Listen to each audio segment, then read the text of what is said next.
Hi అండి. అందరూ ఎలా ఉన్నారు? బాగున్నారా? Welcome to my YouTube channel moms recipes. ఈరోజు మన ఛానల్లో గోంగూర పులుసు ఎలా చేయాలో చూద్దాము. దానికోసం ముందుగా కడాయి పెట్టుకొని మనమైతే గోంగూరనైతే నీట్గా కడుక్కొని వేసుకుందాము. ఇందులోకైతే కొత్తిమీర, టమాటోస్, ఆనియన్, పచ్చిమిర్చి, పసుపు, ఉప్పు, కారాన్ని అలాగే కొంచెం పచ్చెనగపప్పును కూడా వేసేసుకొని మనమైతే మూత పెట్టేద్దాం. ఒక 10 నిమిషాలు అయితే మీడియం ఫ్లేమ్లో ఇది బాగా మగ్గనిద్దాము. ఆ తర్వాత ఒకసారి మూత ఓపెన్ చేసి మిక్స్ చేసుకుందాము.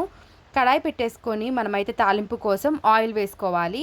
ఆయిల్ వేడెక్కిన తర్వాత ఇందులోకి అయితే ఎండుమిర్చి, కరివేపాకు, అలాగే వెల్లుల్లి, తాలింపు గింజలు అయితే వేసేసుకుందాము. ఆనియన్స్ని కూడా వేసేసుకొని ఇవైతే బాగా ఫ్రై అవ్వనిద్దాము.